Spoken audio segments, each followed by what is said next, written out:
bismillaahi raxmaani raxiim daawadayaal ku soo dhowaada youtube-ka wararka soomaalida qodobada aan idin haynana dhegeystayaal waxaa ka mid ah wasaaradda boostada iyo isgaarsiinta soomaaliya ayaa warqad dacwaha ka gudbisay ama u gudbisay dowladda kenya.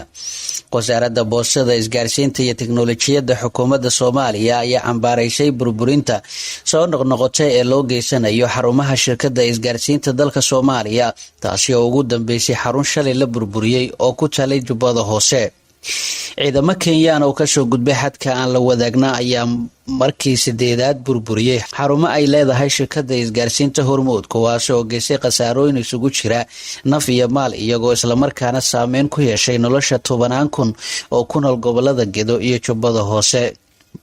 wasaaradda boostada isgaarsiinta iyo tiknolojiyadda dowladda federaalka ayaa bishii Agoost ee sanadkii hore u gudbisay wasaaraddeena arrimaha dibadda Soomaaliya fayl dhammaystiran oo loo sii gudbiyey dowladda Kenya, waxaana faylkaasi ku xusnaa khasaaraha ka dhashay iyo tallaabada loo baahan yahay in laga qaado arrinta soo noqnoqotay oo ay ka mid tahay in baaritaan lagu sameeyo cidda ka dambeysa weeraradaasi. wasaaradda boostada isgaarsiinta iyo tiknolojiyada waxay mar kale ku celinaysaa inaan loo dulqaadan karin falalka noocan oo kale oo iska horkeenaya bulshada labada dal, islamarkaana dhaawacaya dhaqaalaha iyo nolosha dadka ku nool xuduudaha oo awalba la tacaalayay dhibaatooyinka kasoo wajahaya falalka argagixisada. looma dulqaadan karo in lasii dhibaateeyo ganacsato duruufo adag dalkan ku maalgelisay iyo dadweynihii ay u adeegayeen.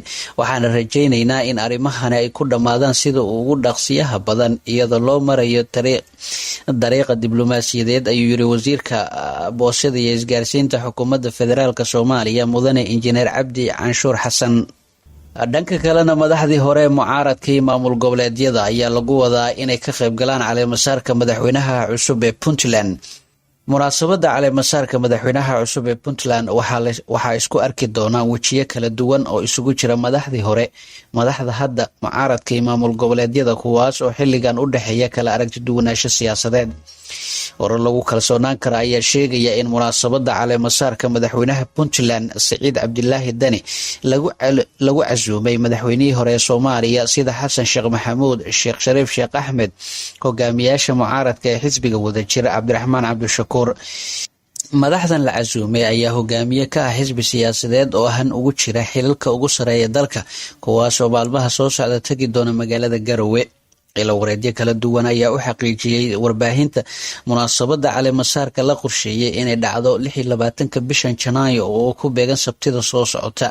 sidoo kale waxaa la filayaa madaxda ugu sareysa dowladda federaalka sida madaxweynaha ama ra'iisul wasaaraha ay ka qaybgali doonaan munaasabadda caleemasaarka madaxweynaha cusub ee Puntland, iyadoo wafdi hordhac oo isugu jira wasiiro, xildhibaano iyo senatar ay qaybtooda ugu horeysay tagi doonaan khamiista soo socota. waxaa kale oo caleemasaarka ka qaybgali doona madaxda maamul goboleedyada ee xilligan khilaafka kala dhexeeyo dowladda federaalka sida madaxweynayaasha Jubbaland, Galmudug oo aanay hore uga qaybgalin caleemasaarka madaxweynaha Koonfur Galbeed Cabdicasiis Laftagareen. dadka oo darasa siyaasadda ayaa si aad ah u hadalhaya madaxda kala aragti duwan ee xilligan isku haya siyaasadda Soomaaliya oo markii ugu horeysay hal meel ku wada kulmi doona, iyadoo ay u badan tahay in khudbadaha laga jeedinayo caleemasaarka in laysku soo hoosgeliyo oo hadallo kula laysku weedaarsado. daawadayaal, wararkii aad kala socoteen youtube-ka wararka soomaalida waanaga intaa. haddaba subscribe dheh oo share gare, faalo ama comment noogu reeb qaybta hoose ee channelka. waad mahadsantiin.